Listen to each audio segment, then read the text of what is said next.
O inverno cravava seus dentes na terra do pequeno sítio, um lugar onde a beleza da natureza parecia travar uma batalha perdida contra a desolação humana. As árvores altas, embora despidas de suas folhas, ainda mantinham uma majestade silenciosa. Mas o solo, outrora fértil, era agora um mar de lama fria e pegajosa, que se agarrava a tudo. O vento cortante assobiava pelas frestas das janelas da casa principal, uma construção que parecia ter desistido de lutar contra o tempo, com sua pintura descascada e um ar de abandono que emanava de cada tábua. Era um cenário de contradições cruéis, onde a vida pulsava teimosamente no campo ao redor, mas uma espécie de morte emocional pairava sobre o lar. Um frio que vinha de dentro para fora, mais gelado que qualquer brisa de inverno. Ali, no meio do quintal enlameado, estava Pedro. Aos 8 anos, seu corpo era um testemunho silencioso da negligência. Era magro a ponto de os ossos se destacarem sob a pele pálida, e suas roupas, gastas e visivelmente pequenas para ele, ofereciam pouca proteção contra o frio que o fazia tremer incessantemente. Seus olhos castanhos, grandes e expressivos, eram emoldurados por olheiras profundas, dando-lhe uma aparência de cansaço que nenhuma criança deveria conhecer. Em sua mão pequena e suja de terra, ele segurava o cabo partido de uma enxada, à prova de seu erro. Seu corpo inteiro estava tenso, encolhido, como um animal assustado que aprendeu a esperar pelo golpe, antecipando a fúria que sabia estar por vir por aquele simples acidente. A porta da casa se abriu com um rangido que cortou o som do vento, revelando a figura robusta e sombria de seu tio Carlos. O homem não precisou dizer uma palavra no início. Seu rosto, endurecido pela amargura, era uma máscara de desprezo. Ele caminhou a passos largos pela lama, seus olhos fixos no pedaço de madeira quebrado na mão do menino. Atrás dele, na soleira da porta, tia Marta observava com uma indiferença gélida, seus braços cruzados reforçando a barreira invisível entre ela e a criança que deveria proteger. Carlos parou diante de Pedro, sua sombra engolindo o pequeno corpo do sobrinho. A raiva contida em seu olhar era mais assustadora do que qualquer grito, uma promessa de punição que pairava pesada no ar frio da tarde. Sem aviso, a mão grande e áspera de Carlos agarrou o braço fino de Pedro, fazendo o menino se encolher de dor e medo. "Você não serve para nada, moleque, só para quebrar o que é meu." A voz do tio soou baixa e ríspida, cada palavra um pequeno golpe. Ele arrastou Pedro pelo quintal em direção ao celeiro velho, ignorando os tropeços do menino na lama. O celeiro, um lugar de escuridão e cheiro de mofo, era a prisão para os erros de Pedro. Carlos empurrou a porta pesada, jogou o sobrinho para dentro da escuridão fria e úmida e, antes de fechar, cuspiu as palavras que selaram o destino daquela noite. "Passe a noite aí e pense no prejuízo que você me deu." O som do ferrolho pesado deslizando do lado de fora foi a última coisa que Pedro ouviu. Um clique metálico que o mergulhou em um silêncio absoluto e aterrorizante. Dentro da escuridão gelada do celeiro, o medo de Pedro travava uma batalha feroz contra a exaustão. Cada estalo da madeira velha soava como os passos de seu tio retornando, e cada uivo do vento parecia carregar os sussurros dos fantasmas de sua solidão. Mas em meio ao terror, uma memória teimosa se recusava a morrer. O rosto de sua mãe, Ana, sorrindo sob o sol da tarde, e a mão firme de seu pai, Tiago, ensinando-o a sentir a força da terra. Essa lembrança, um pequeno braseiro em seu peito congelado, transformou o desespero em uma faísca de determinação.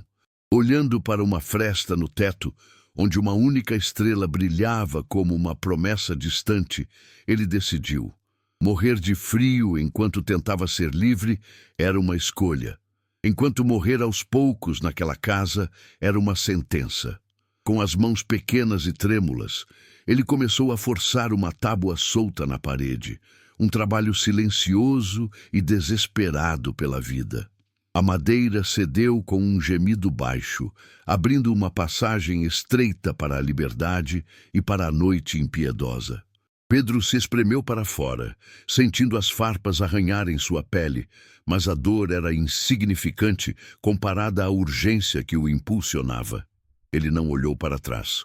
Correu sem rumo, com os pés descalços afundando na lama gelada, o ar cortante queimando seus pulmões.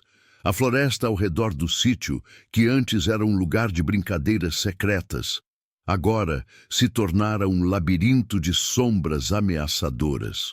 As árvores pareciam garras esqueléticas se esticando para agarrá-lo. A adrenalina o manteve em movimento por mais tempo do que seu corpo frágil deveria aguentar, até que, finalmente, a energia se esvaiu por completo. Sua visão escureceu, e ele desabou perto de uma cerca de arame farpado, seu pequeno corpo se rendendo ao frio e à exaustão no limite de outra propriedade. Ao amanhecer, uma figura encurvada pelo tempo caminhava lentamente por aquela divisa. Era João, um vizinho de poucas palavras e coração grande, cujas mãos calejadas conheciam a linguagem da terra melhor do que a dos homens. Seus olhos, acostumados a notar cada mudança em sua plantação, pousaram sobre o pequeno amontoado de trapos junto à sua cerca. Ele se aproximou sem pressa, a preocupação vincando seu rosto já sulcado pelo sol. Ao ver o menino, pálido e imóvel, com os lábios azulados pelo frio, não houve hesitação. João reconheceu imediatamente os traços de Ana e Tiago naquele rostinho sofrido. Com uma delicadeza que contrastava com sua aparência rústica, ele envolveu Pedro em seu próprio casaco, levantou-o nos braços e o carregou para longe daquele lugar de abandono, em direção ao calor de seu lar. O caminho até a pequena casa de madeira de João foi um borrão para Pedro, que flutuava entre a consciência e o esquecimento. Ele sentia vagamente o balanço suave dos passos do velho homem e o calor de seu corpo, um calor que não vinha apenas do casaco, mas de algo mais profundo, algo que ele não sentia desde que seus pais se foram. Era a sensação de segurança, um refúgio que ele pensou ter perdido para sempre. João não disse uma palavra. Sua comunicação era feita de gestos. Ele protegeu o rosto do menino do vento, ajeitou-o em seus braços para que ficasse mais confortável e andou com um passo firme e protetor. Para Pedro, aquele breve trajeto foi a primeira jornada em meses que não o levava em direção à dor ou ao medo, mas sim a um lugar que, sem que ele soubesse, já começava a se parecer com um porto seguro. A casa de João era o oposto da de seus tios. Pequena, humilde, mas impecavelmente limpa e cheia de uma luz morna que entrava pelas janelas. O ar cheirava a lenha queimando no fogão e a café fresco, um aroma que despertou em Pedro uma fome que ia muito além da necessidade de comida. Era uma fome de lar. João o deitou em um sofá macio, cobrindo-o com um cobertor grosso e pesado, que parecia um abraço. O fogo na lareira estalava, lançando sombras dançantes nas paredes, e pela primeira vez em muito tempo, Pedro sentiu o frio recuar, não apenas de sua pele, mas de dentro de sua alma. Ele observava o velho se mover pela cozinha com uma calma eficiente, sem fazer perguntas, sem exigir nada, apenas cuidando, como se fosse a coisa mais natural do mundo. Logo, João retornou com uma tigela de sopa fumegante. O vapor subia, carregando o cheiro de legumes e carne, um convite irresistível para o estômago vazio do menino. Ele se sentou, segurando a tigela com as duas mãos para sentir o calor em seus dedos congelados. A primeira colherada foi hesitante. Em sua antiga vida, cada pedaço de comida vinha com um preço, um trabalho feito, uma ordem cumprida, uma humilhação suportada. Ele olhou para João, esperando a cobrança, o grito, a condição, Mas o velho apenas sorriu. Um sorriso genuíno e cansado, e acenou com a cabeça, incentivando-o a comer. É por momentos como este, de uma bondade tão pura em meio a tanta dor, que histórias como a de Pedro precisam ser contadas. Se você também acredita nisso, inscreva-se para nos ajudar a continuar trazendo esses relatos. Enquanto Pedro comia, João o observava em silêncio, uma tristeza terna em seu olhar. Ele via em cada gesto do menino a sombra do medo e da desconfiança. Quando a tigela estava vazia, o velho se sentou em uma cadeira ao lado do sofá, sua voz saindo baixa e embargada pela emoção. "Você tem os olhos da sua mãe, Ana", ele disse. E aquelas poucas palavras foram a chave que abriu as comportas do coração de Pedro. Não era apenas o nome de sua mãe, mas a forma como foi dito, com um carinho e uma saudade que validavam toda a sua dor. Alguém mais se lembrava dela. Alguém mais sentia sua falta. Naquele instante, a muralha que Pedro construiu ao redor de si mesmo para sobreviver começou a desmoronar, tijolo por tijolo, revelando a criança ferida que se escondia por trás dela. Um soluço escapou de sua garganta, seguido por outro, e então ele desabou em um choro que parecia vir das profundezas de sua alma. Eram as lágrimas de meses de solidão, de medo noturno, de fome, de palavras cruéis e de uma saudade que o sufocava. Ele chorou pela perda de seus pais, pela crueldade de seus tios e pela bondade inesperada daquele estranho. João não tentou pará-lo. Ele apenas colocou uma mão grande e quente em seu ombro, um toque firme e reconfortante que dizia, sem palavras, que ele não estava mais sozinho. Naquele choro, Pedro começava a se curar, e é por essa força que encontramos na vulnerabilidade que eu peço. Se inscreva, porque cada inscrição nos permite dar voz a mais uma jornada de superação e esperança. Enquanto isso, no sítio vizinho, a ausência de Pedro foi notada não com preocupação, mas com irritação. Tia Marta foi a primeira a reclamar, ao ver que os animais ainda não haviam sido alimentados. Carlos, com o rosto fechado de raiva, marchou até o celeiro, esperando encontrar o sobrinho encolhido e arrependido. Ao ver a porta trancada, mas o interior vazio e a tábua arrancada da parede, sua fúria explodiu. Não havia um pingo de temor pela segurança do menino. Apenas a cólera de ter sido desafiado e de ter perdido sua mão de obra gratuita. "O moleque fugiu!" Ele gritou para a esposa, que apareceu na porta da casa com os braços cruzados. "Ele vai me pagar por isso. Ninguém me faz de idiota na minha própria terra." A caçada não era por uma criança perdida, mas por uma propriedade que havia escapado. Não demorou para que os rastros na lama e as perguntas feitas a outros vizinhos os levassem até a pequena propriedade de João. Carlos e Marta chegaram em sua caminhonete velha, levantando poeira e raiva. Carlos saltou do veículo antes mesmo que ele parasse completamente. Seu rosto, uma máscara de fúria justiceira. Ele bateu no portão de madeira com força, gritando o nome de João, acusando-o de ladrão e sequestrador. Marta permaneceu ao seu lado, com um olhar de desprezo, pronta para destilar seu veneno. Eles não vieram para conversar, mas para intimidar, para usar a força e o volume de suas vozes para retomar o que consideravam seu. A paz daquela manhã foi quebrada pela chegada da ganância e da crueldade, que batiam à porta do único refúgio que Pedro havia encontrado. João apareceu na varanda, secando as mãos em um pano de prato. Ele não demonstrou medo. Seu corpo envelhecido se postou com uma dignidade inabalável diante da tempestade de acusações. Ele ouviu Carlos gritar. Ouviu Marta insinuar que ele era um velho solitário e perigoso, e esperou que a fúria deles perdesse o fôlego. Então, com uma calma que desarmou a agressividade do casal, ele respondeu: "O menino não foi roubado. Ele foi encontrado. Estava quase morto de frio na minha cerca. Sua voz era firme, sem tremer. E ele não volta com vocês." Carlos riu. um som seco e ameaçador. Você não tem o direito. Ele é nosso sobrinho. Foi então que João jogou sua carta mais forte. Eu tenho a promessa que fiz a Tiago e tenho os documentos que ele me deixou. A conversa de vocês não é comigo, é com a lei. A menção a documentos e a lei pegou Carlos e Marta de surpresa, substituindo a raiva por um lampejo de pânico em seus olhos. Eles não esperavam resistência, muito menos uma resistência informada.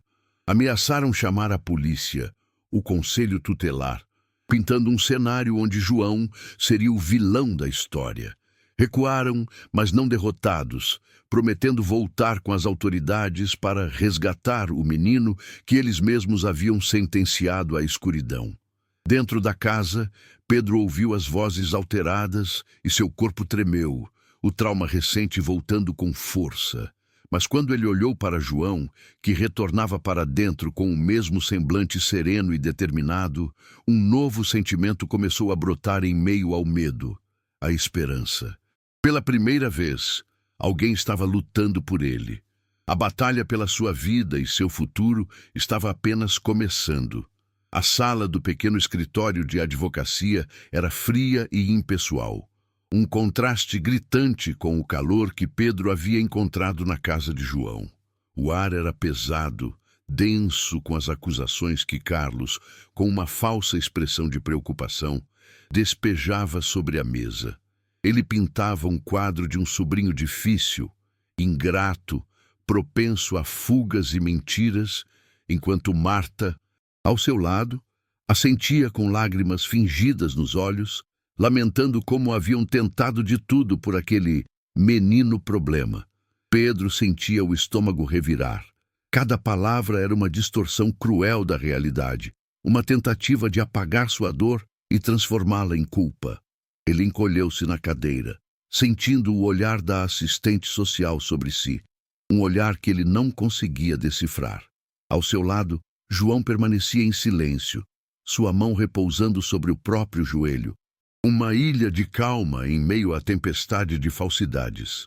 Quando Carlos finalmente fez uma pausa para respirar, João se inclinou para a frente, sem pressa. Ele não levantou a voz, não rebateu as ofensas.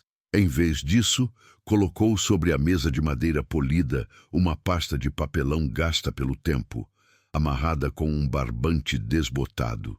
O gesto foi tão simples e silencioso que, por um instante, pareceu insignificante, mas a pasta tinha um peso, uma presença que calou a sala. Carlos e Marta olharam para o objeto com desconfiança, a arrogância em seus rostos dando lugar a uma súbita e mal disfarçada ansiedade. Aquela pasta era um fantasma do passado, um segredo que eles acreditavam ter enterrado junto com a memória de Ana e Tiago. A assistente social e o advogado trocaram um olhar curioso, sentindo que o verdadeiro centro daquela disputa estava prestes a ser revelado, não nos gritos, mas naquele arquivo silencioso. O advogado, com a permissão de João, desamarrou o barbante e abriu a pasta. Dentro, papéis amarelados pelo tempo contavam a verdadeira história. Ele começou a ler em voz alta, e cada palavra do testamento original de Ana e Tiago era um golpe na farsa construída por Carlos e Marta. O documento era claro. Na ausência dos pais, todas as terras, a casa, tudo o que eles possuíam, pertenceria unicamente a Pedro. E, mais importante, na eventualidade de algo lhes acontecer, a guarda legal e a administração dos bens, até a maioridade do menino, ficariam a cargo de seu amigo de maior confiança, João. A sala ficou em um silêncio profundo, quebrado apenas pela voz monótona do advogado. O rosto de Carlos tornou-se uma máscara pálida de choque e fúria contida, enquanto Marta parecia ter encolhido em sua cadeira, o veneno de suas palavras agora entalado em sua própria garganta. A leitura terminou. O advogado arrumou os papéis, e o silêncio que se seguiu foi mais esmagador do que qualquer acusação. Todos os olhares, antes divididos, agora se concentravam em uma única pessoa. A assistente social se virou para Pedro, e pela primeira vez, seu olhar era de uma clareza e compaixão inconfundíveis. Ela não o via mais como um caso, um problema a ser resolvido, mas como o centro de tudo aquilo. Inclinando-se em sua direção, ela perguntou com uma voz suave, que cortava a atenção como uma lâmina: Pedro, nada disso importa tanto quanto o que você quer. Me diga, o que você quer que aconteça agora? Naquele momento, o poder mudou de mãos. Não estava mais com os tios, nem com os advogados, nem nos documentos. Estava naquela pergunta, esperando pela voz de um menino que, por tanto tempo, acreditou não ter nenhuma. Pedro levantou a cabeça. Pela primeira vez, ele não olhou para o chão, nem para João em busca de apoio. Seus olhos castanhos, que carregavam a dor de uma vida inteira em seus curtos 8 anos, fixaram-se diretamente em Carlos e Marta. Não havia ódio em seu olhar, nem medo, apenas uma calma profunda e uma maturidade forjada no frio do celeiro e no calor da sopa de um amigo. Sua voz, quando saiu, não era um sussurro assustado, mas um som claro e firme que preencheu cada canto da sala. Eu só quero que a casa dos meus pais seja um lar de novo, ele disse, cada palavra pesando com a verdade de sua jornada. Um lugar onde ninguém mais sinta frio ou fome. Não era um pedido de vingança, mas uma declaração de seu propósito. Naquele instante, ele não era mais uma vítima. Ele era o guardião da herança de seus pais, uma herança que não era de terra, mas de coração. A justiça, quando chega, raramente faz barulho. Ela não veio com gritos de vitória ou aplausos, mas no silêncio de uma caneta assinando um papel e no som dos passos de Carlos e Marta se afastando para sempre daquelas terras. A guarda de Pedro foi oficialmente transferida para João, e os tios, despojados de sua ganância, foram obrigados a deixar a propriedade, levando consigo apenas a vergonha de seus atos, agora expostos sob a luz fria da lei. Para Pedro, não houve um sentimento de triunfo, apenas um alívio profundo e silencioso, como o de um náufrago que finalmente alcança a terra firme. Ao lado de João, que colocou uma mão firme em seu ombro, ele observou o carro dos tios desaparecer na estrada de terra, e com ele, um capítulo de sua vida marcado pela escuridão e pelo medo. A herança de seus pais estava, enfim, segura em suas pequenas mãos. O retorno ao sítio foi uma redescoberta. A casa, que antes parecia um túmulo frio, começou a respirar novamente sob os cuidados de João e Pedro. Juntos, eles lixaram e pintaram as paredes, trocando o cinza do abandono por um amarelo quente que parecia convidar o sol para dentro. No quintal, onde antes havia apenas lama, eles plantaram um jardim em memória de Ana e Tiago. Um pequeno pedaço de terra onde flores coloridas brotavam como promessas. Mas a transformação mais significativa aconteceu no celeiro.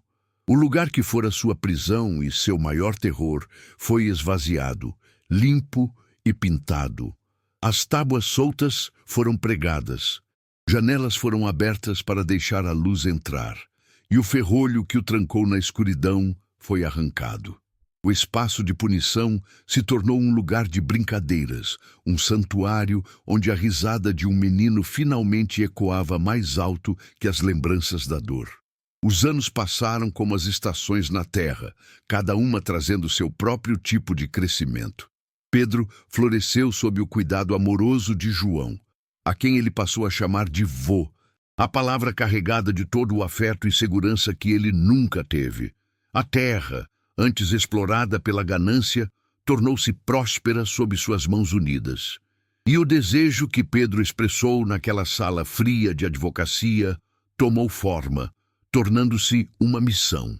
O sítio foi rebatizado como Fundação Ana em Tiago, um lar de acolhimento para outras crianças que, como ele, conheceram o frio da negligência.